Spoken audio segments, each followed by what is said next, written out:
planning the perfect heist.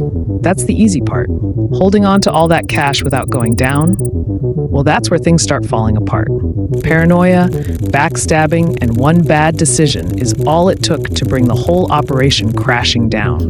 Well, just how quickly did things went south for these criminal masterminds, and how did the most daring heist in history turn into the ultimate cautionary tale?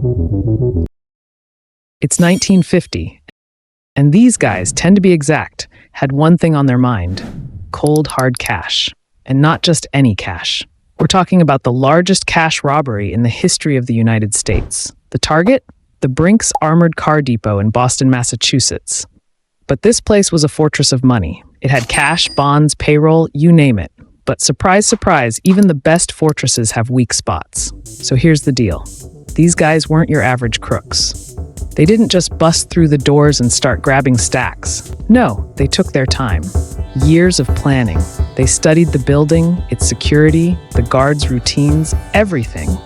I mean, if they'd put that much effort into a regular job, they probably could have bought the money legally.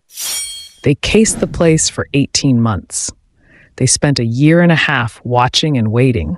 They knew the guards' schedules better than the guards knew their own lunch breaks. And finally, on the night of January 17th, 1950, they made their move. Here's where things get wild. These guys didn't just kick down the door, they had inside information, so they actually walked right in.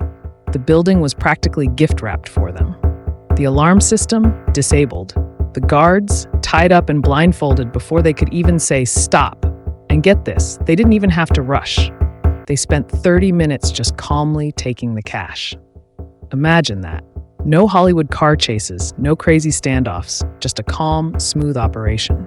The total haul? A cool $2.7 million in cash, checks, and money orders, the equivalent of $31 million today.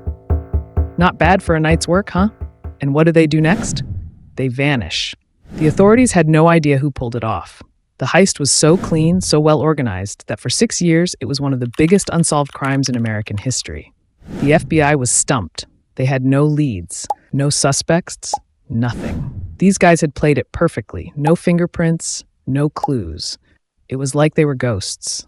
But as with all great heists, the real problem isn't the stealing, it's the spending. Here's where things start to fall apart.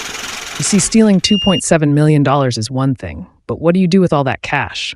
You can't just stroll into a car dealership with bags of money and say, "Hey, I'll take that new Cadillac, please." So the gang held on to most of it, waiting for the heat to die down. For 6 years, they sat on their fortune, and for 6 years, they managed to stay out of sight. But as time went on, the pressure built. Some of the members started getting paranoid. They knew they couldn't keep the secret forever. And sure enough, it was paranoia that broke the case.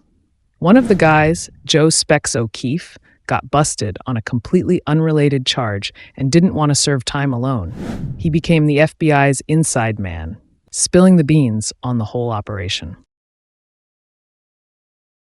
In 1956, nearly 6 years after the heist, the FBI arrested most of the gang members, thanks to O'Keefe's testimony. One by one, they were brought to justice. But here's the kicker. Not all the money was recovered. To this day, some of that loot is still unaccounted for. Most of the gang got long prison sentences, and the Brinks job went down in history as one of the most epic and ironically doomed heists ever.